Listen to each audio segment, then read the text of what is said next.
Sir हमारे पास में डिफरेंशियल इक्वेशन होती है ये, और बेटा क्यू एक्स मेरे पास में क्या होगा, नॉन जीरो में, तभी तो पी आई निकालूंगा। तो पी आई क्या होगा, 1/एफ डी मेरा, और सर जी कितना होगा, क्यू ऑफ एक्स होगा।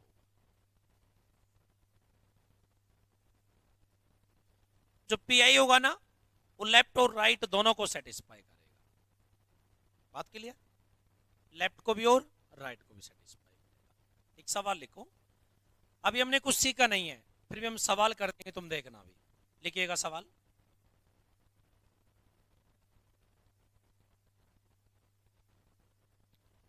फाइंड पी आई, मतलब पर्टिकुलर इंटीग्रल ज्ञात करना है।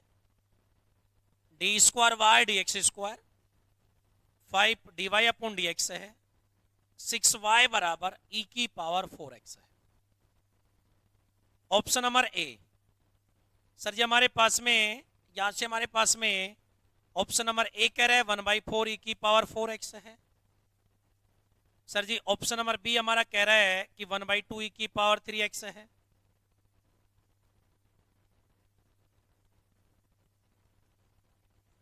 डी क्या है मेरा, नन ऑफ कौन है। ये पी आई है, पी आई लेफ्ट और राइट दोनों को सेटिस्फाई करेगा। तो मैं सबसे पहले ऑप्शन नंबर ए चेक कर लेता हूं। तो सर ए चेक करेंगे तो बेटा इसका दो बार डेरिवेटिव होगा। तो इसका दो बार अगर आप लोग डेरिवेटिव करोगे तो आपको क्या क्या मिलेगा यहां से। सर एक बार करोगे तो 4 आगे आ जाएगा, दोबारा करोगे फिर आएगा तो 16/2, तो 8 ई की पावर 4x बनेगा कि नहीं बनेगा। सर यहां से 1 टाइम्स करोगे 4 आगे आएगा, कैंसिल आउट होगा, 2 बचेगा, 2 पंजा 10,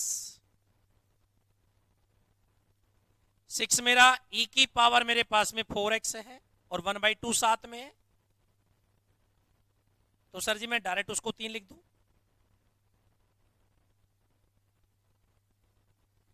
उम्मीद है ये उधर जाएगा, 11 बन जाएगा, 11 उधर और 11 इधर, खत्म किया। अगर आंसर में ऑप्शन नंबर ए अगर हमारा आंसर होता है तो बाकी तो हमें डिस्कस करने ही नहीं है ना। क्यों करेंगे, 1% नहीं करें, बताओ। 1/3 को चेक करें क्या सर, यहां से हम लोग इसका 2 टाइम्स करेंगे तो 16/3 आएगा। यहां से इसका हमारे पास में 4 आ गया आएगा तो 20/3 बनेगा। बहुत सही है। इसके साथ में सर जी y, तो मेरे पास में 3 दूना 6 है, तो मेरे पास में सर जी 6/3 मान लेते हैं। 3 एलसीएम लिया, 6 और मेरे पास में 16 और 6 कितना हो गया हमारे पास में, यहां से सर जी 22, 22 में से 20 जाएगा, कितना बचेगा 2। तो 2/3 इधर और इधर बच रहा है, तो चेक कर लो कि इक्वल आ रहा है कि नहीं आ रहा है। दो इक्वल तो कैसे बन जाएगा वो, e की पावर 4x तो कैंसिल आउट हो जाएगा, तो 2 = 3 बनेगा क्या। बताओ। मैंने अभी बताया नहीं है पी आई का फॉर्मूला ये है वो है ये है वो है, सही बात है। चलेगा, तो क्वेश्चन लिखो एक बार, ये पहले तो ये लिखो हेडिंग थोड़ी सी, फिर ये लिखो क्वेश्चन। एग्जाम में पीआई पूछेगा, डायरेक्ट चिपकाएंगे वहां, शॉर्ट ट्रिक।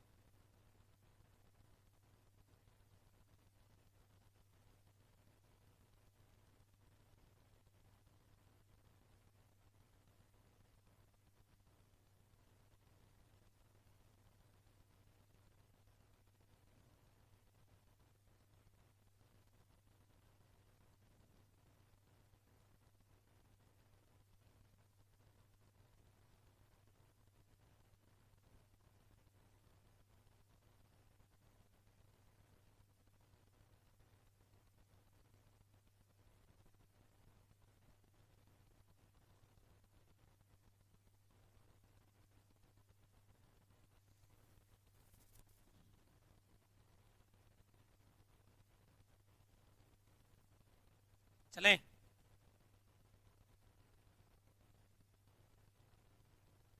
चलेगा। लिखिए फॉर्मूला नंबर फर्स्ट,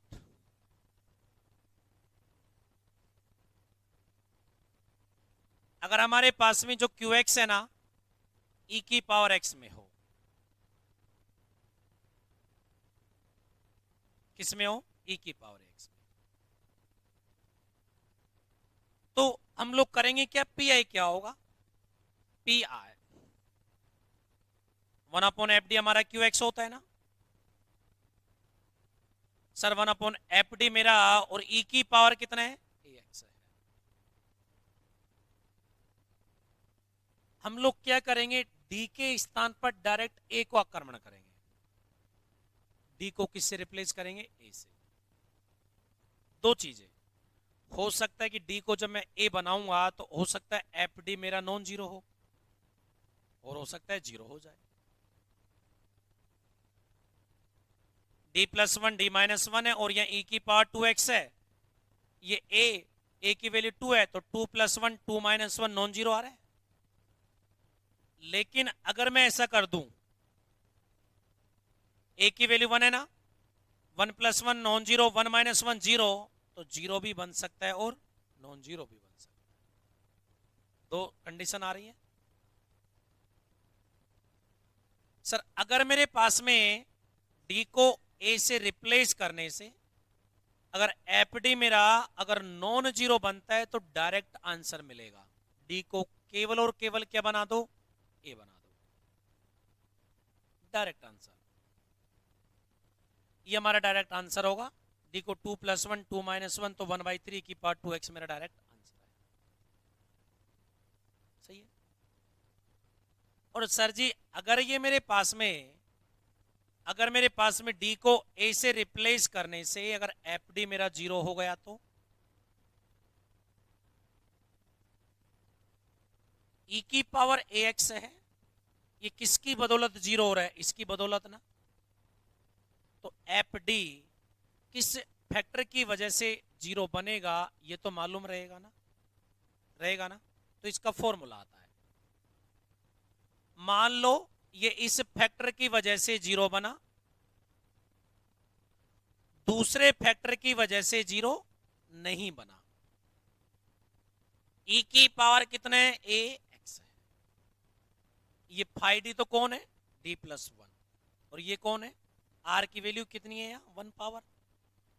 फॉर्मूला क्या होता है, एक्स की पावर आर, जितनी बार ये रिपीट करेगा वो आर फैक्टोरियल, और अगर इसकी वजह से नॉन जीरो है तो सर जी हमारे पास में डी को डायरेक्ट ए बना दो, और ई की पावर कितना हुआ, ए एक्स हुआ।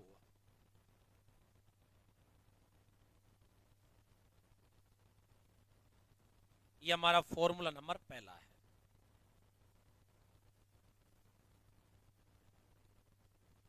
आप लोग क्या करिएगा, इसके नीचे ऐसे ये ऐसे बनाना है ना, वो ज्यादा बेस्ट रहेगा ना। क्या क्या बोले, ई की पावर एक, केवल ई की पावर एक्स हो, तो मैं कुछ नहीं सोचूंगा, मैं डायरेक्ट डी को ए बनाऊंगा। नॉन जीरो आता है तो डायरेक्ट आंसर, लड्डू बटेंगे फिर तो बस खाने हैं। और अगर जीरो बन जाएगा तो पहले लड्डू बनाने पड़ेंगे फिर खाने पड़ेंगे।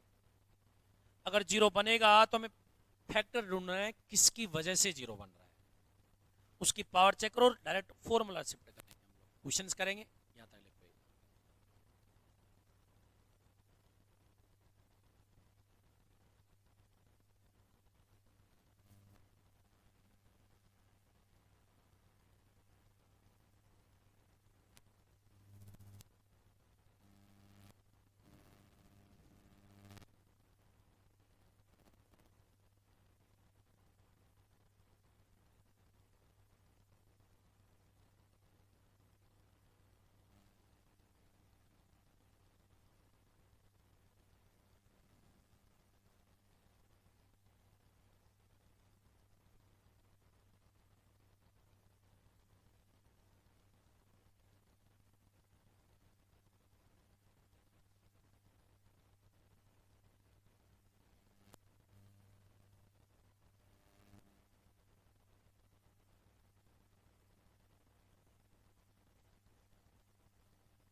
चलिएगा, सवाल लिखते हैं दो एक साथ पैरेलल। केवल क्या निकालना है? P I.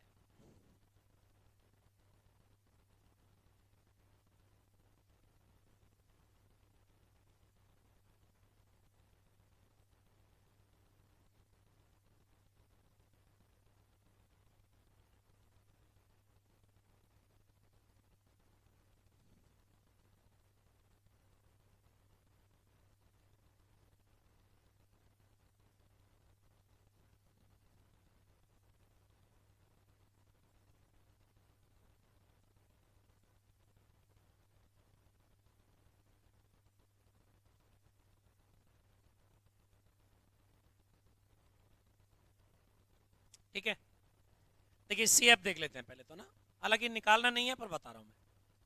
M square minus का 2m+1 बराबर 0, m-1 का होल स्क्वायर बनेगा, m इक्वल टू 1,1 आएगा, तो सी एफ क्या बनेगा? C1 प्लस C2x e की पावर m1 डॉट x, मतलब 1 dot x। C F clear है? एम स्क्वायर माइनस का 3m+2 बराबर 0, इसके फैक्टर क्या क्या होंगे? m-1 और m-2, मतलब m बराबर 1,2। सही बात है, तो सी एफ क्या क्या बनेगा? C1 e की power x plus C2 e की पावर 2x। बोलो सही बात है कि नहीं है? सही बात है ना? सी एफ खत्म, पी आई। तो सर पी आई मेरा बेटा ये एफ डी है ना, बेसिकली ये क्या बन रहा है? ए की वैल्यू कितनी है? तो डी को हम लोग काय से रिप्लेस करेंगे? ए कितना है यहाँ? चेक करें, जीरो एक नहीं है, 3-1 नॉन जीरो है। अगर ये नॉन जीरो है तो डायरेक्ट हम लोग डी को क्या बना देंगे? ए बना देंगे। 2 दूनी 4। इसमें आओ सर जी, डी स्क्वायर माइनस 3d+2, तो इसके फैक्टर क्या क्या बने भैया? सर यहां से ई की पावर कितना है, तो दोनों में अलग अलग कर दू। d-1 कितना हुआ? ई की पावर d-1 और कितना हुआ? ई की पावर, ए की वैल्यू कितनी है? 2। 2-1 इसकी वजह से नॉन जीरो, 2-2 इसकी वजह से जीरो। कितनी बार आ रहा है? आर की वैल्यू कितनी है? 1। एक्स की power r upon factorial r, तो इसका काम हो जाएगा। इसकी वजह से बन रहा है तो एक्स की पावर 1 फैक्टोरियल, जिसकी वजह से नॉन जीरो है उसमें डायरेक्ट डी का ई की पावर 2x। ए की वैल्यू कितनी है? 1 0 इसकी वजह से जीरो, 1 टाइम रिपीट कर रहे तो एक्स की पावर 1 फैक्टोरियल, इसकी वजह से नॉन जीरो तो 1 - 2। और भैया कितना हुआ? अपने हिसाब से गुणा भागी जोड़ भाग कर लो, वो मेरे को नहीं आता। ठीक है, कोई दिक्कत? छापो।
इसके आगे हम आपसे कल मिलते हैं। ठीक है। Okay, bye bye, Radhe Radhe, जय श्री कृष्ण।